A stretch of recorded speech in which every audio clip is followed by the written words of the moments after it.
wonderfully sensible woman, your mother, Gerald. I knew she would come round in the end. My mother is awfully conscientious, Lord Illingworth, and I know she doesn't think I am educated enough to be your secretary. She's perfectly right, too. I was fearfully idle when I was at school, and I couldn't pass an examination now to save my life. My dear Gerald, examinations are of no value whatsoever. If a man is a gentleman, he knows quite enough, and if he is not a gentleman, whatever he knows is bad for him. But I am so ignorant of the world, Lord Illingworth. Don't be afraid, Gerald. Remember that you've got on your side the most wonderful thing in the world, youth. There is nothing like youth. The middle-aged are mortgaged to life. The old are in life's lumber room. But youth is the lord of life. Youth has a kingdom waiting for it. Everyone is born a king, and most people die in exile like most kings. To win back my youth, Gerald, there is nothing I wouldn't do. Except take exercise, get up early, or be a useful member of the community. But you don't call yourself old, Lord Illingworth. I am old enough to be your father, Gerald. I don't remember my father. He died years ago. So Lady Huntington told me. It is very curious. My mother never talks to me about my father. I sometimes think she must have married beneath her. Really? You have missed not having a father, I suppose, Gerald? Oh, no. My mother has been so good to me. No one ever had such a mother as I have had. I am quite sure of that. Still, I should imagine that most mothers don't quite understand their sons, don't realize, that a son has ambitions, a desire to see life, to make himself a name. After all, Gerald, you couldn't be expected to pass all your life in such a hole as Rockley, could you? Oh, no. It would be dreadful. A mother's love is very touching, of course, but it is often curiously selfish. There is a good deal of selfishness in it. I suppose there is. Your mother is a thoroughly good woman, but good women have such limited views of life. Their horizon is so small. Their interests are so petty, aren't they?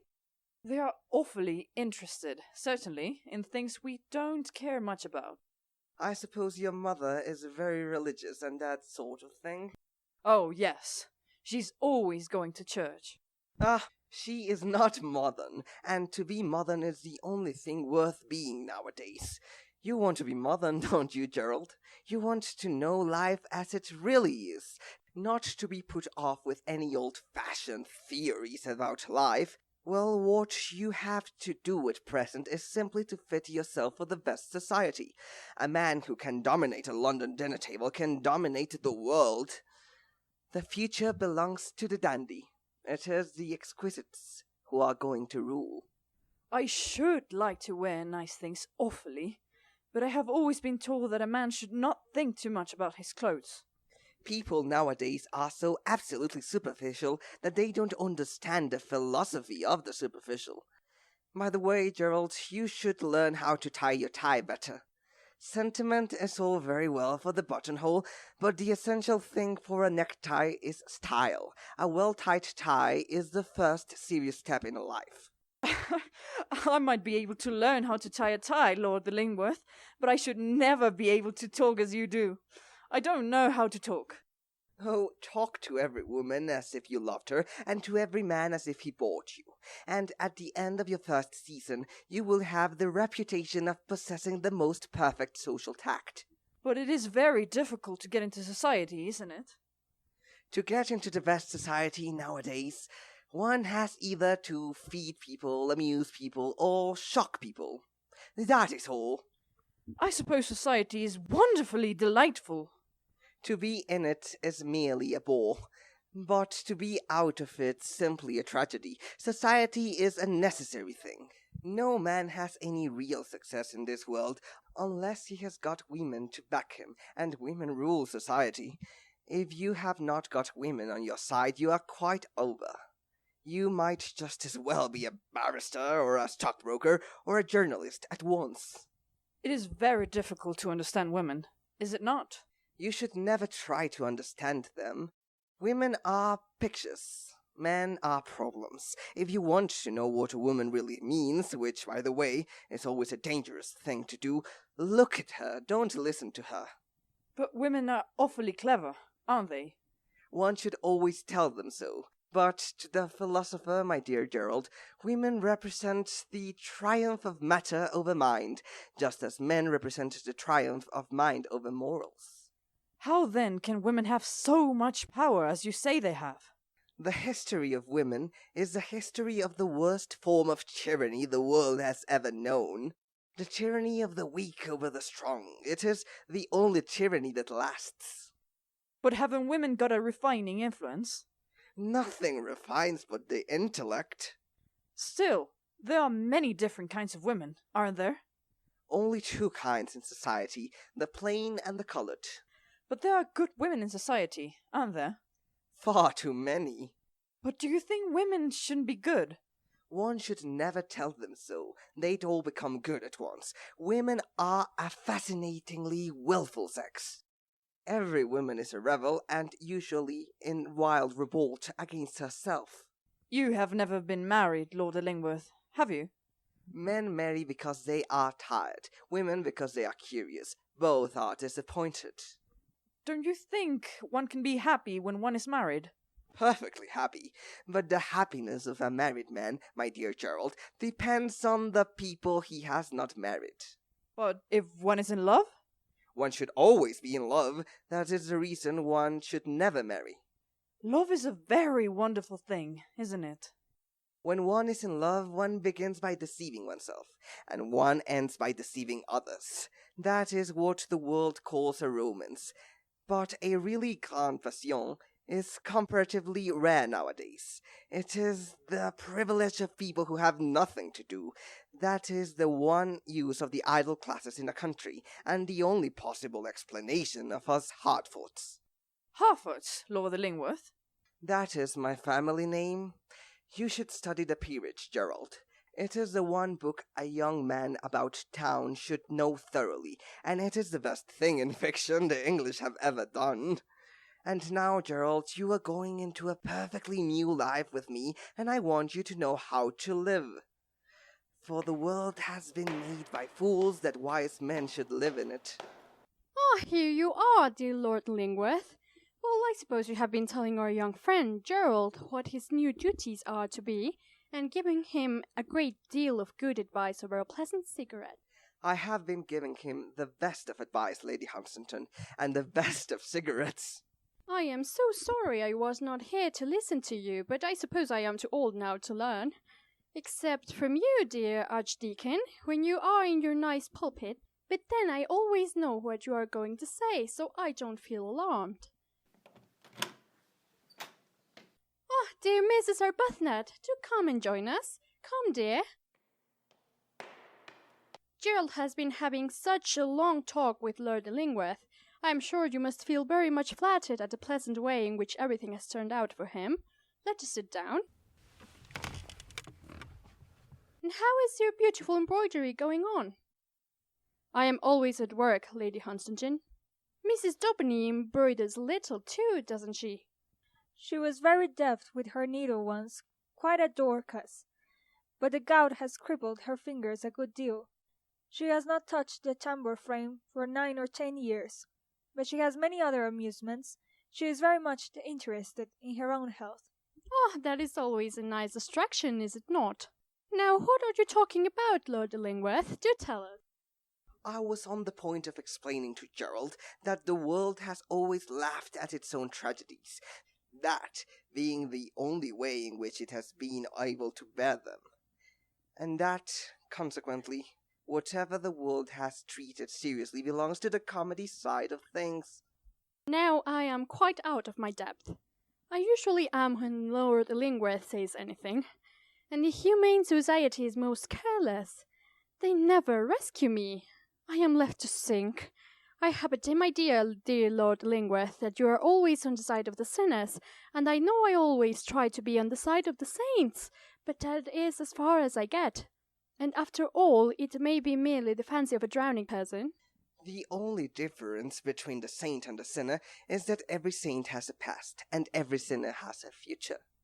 Oh, that quite does for me. I haven't a word to say. You and I, dear Mrs. Arbuthnot, are behind the age. We can't follow Lord Illingworth.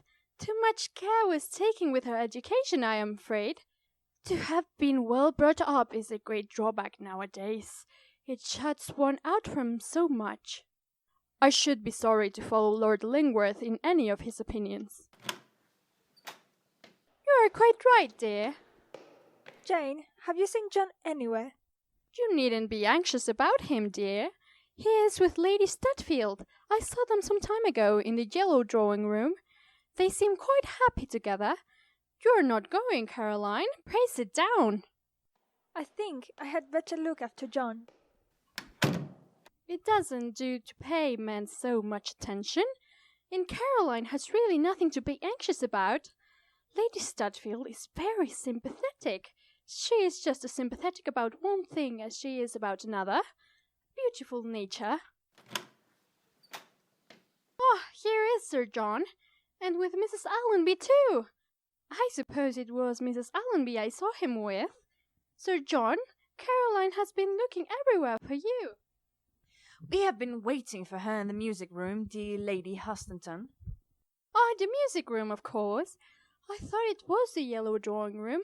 My memory is getting so defective. Mrs. Daubeny has a wonderful memory, hasn't she? She used to be quite remarkable for her memory, but since her last attack she recalls chiefly the events of her early childhood. But she finds great pleasure in such retrospections, great pleasure. Ah, dear Lady Stutfield, and what has Mr. Cavill been talking to you about? About bimetallism, as well as I remember. Bimetallism? Is that quite a nice subject? However, I know people discuss everything very freely nowadays. What did Sir John talk to you about, dear Mrs. Allenby? About Patagonia. Really? What a remote topic, but very improving, I have no doubt. He has been most interesting in the subject of Patagonia. Savages seem to have quite the same views as cultured people on almost all subjects. They are excessively advanced. What do they do? Apparently everything. Well, it is very gratifying, dear Archdeacon, is it not, to find that human nature is permanently one. On the whole, the world is the same world, is it not? The world is simply divided into two classes, those who believe the incredible, like the public, and those who do the improbable. Like yourself. Yes, I am always astonishing myself. It is the only thing that makes life worth living. And what have you been doing lately that astonishes you? I have been discovering all kinds of beautiful qualities in my own nature. Ah, don't become quite perfect all at once. Do it gradually. I don't intend to grow perfect at all. At least I hope I shan't.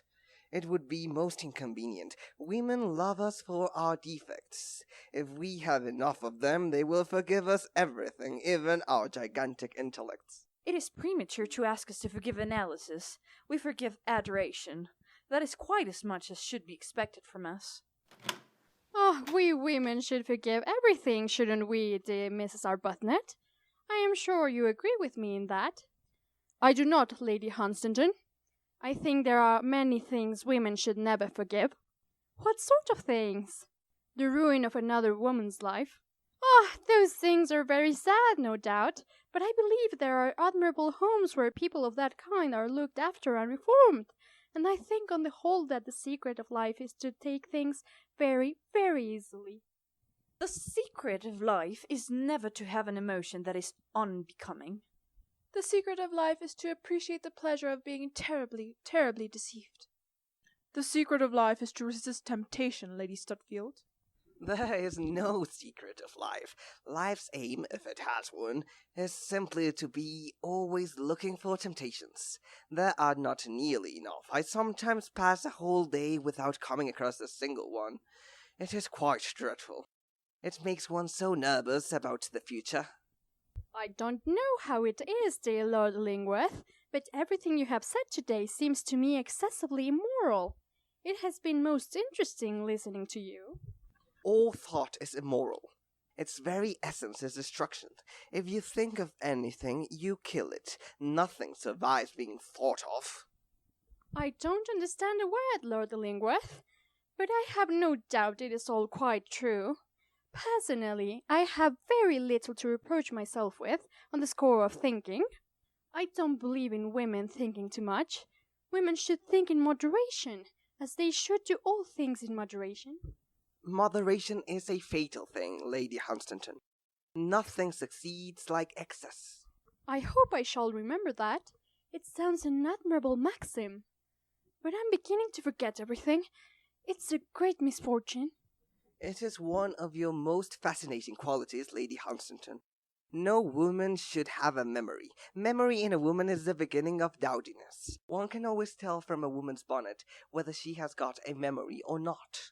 How charming you are, dear Lord Illingworth. You always find out that one's most glaring fault is one's most important virtue.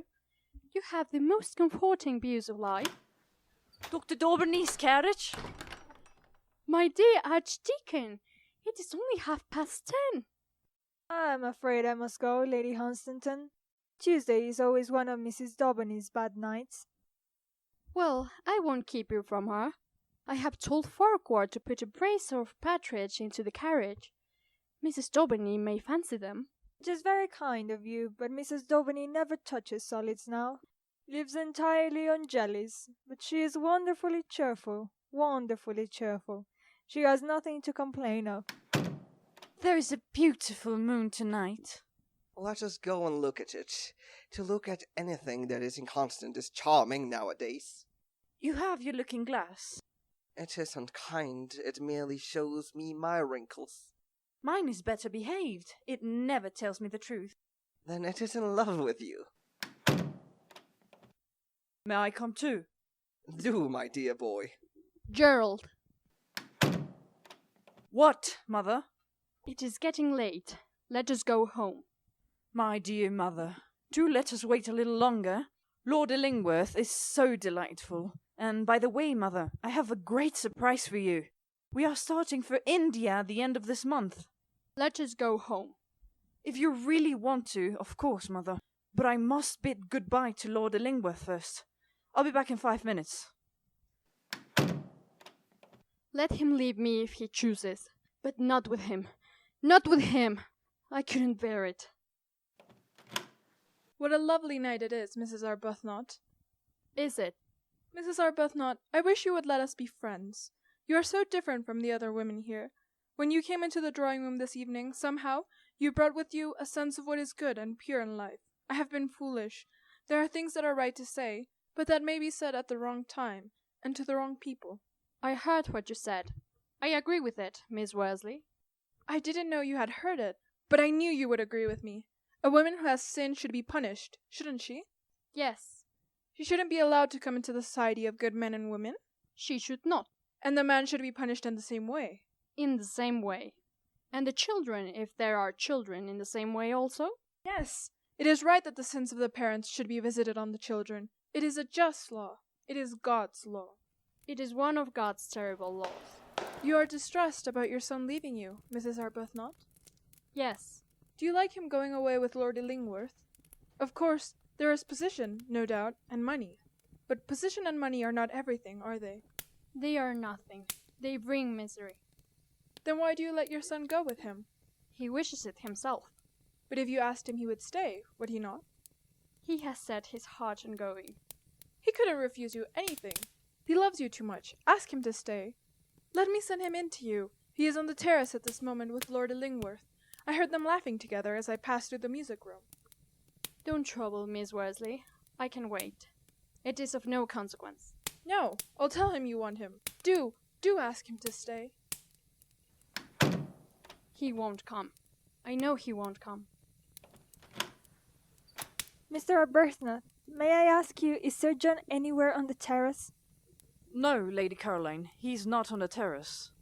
It is very curious. It is time for him to retire. Dear mother, I am afraid I kept you waiting. I forgot all about it. I'm so happy tonight, mother. I have never been so happy. At the prospect of going away? Don't put it like that, Mother. Of course I am sorry to leave you. Why, you are the best mother in the whole world. But after all, as Lord Illingworth says, it is impossible to live in such a place as Rockley. You don't mind it. But I'm ambitious. I want something more than that. I want to have a career. I want to do something that will make you proud of me. And Lord Illingworth is going to help me. He is going to do everything for me. Gerald, don't go away with Lord Illingworth. I implore you not to. Gerald, I beg you. Mother, how changeable you are! You don't seem to know your own mind for a single moment. An hour and a half ago, in the drawing room, you agreed to the whole thing. Now you turn round and make objections and try to force me to give up my one chance in life. Yes, my one chance. You don't suppose that men like Lord Illingworth are to be found every day, do you, Mother? It is very strange that when I have had such a wonderful piece of good luck, the one person to put difficulties in my way should be my own mother. Besides, you know, Mother, I love Hester Worsley. Who could help loving her? I love her more than I have ever told you, far more. And if I had a position, if I had prospects, I could ask her to...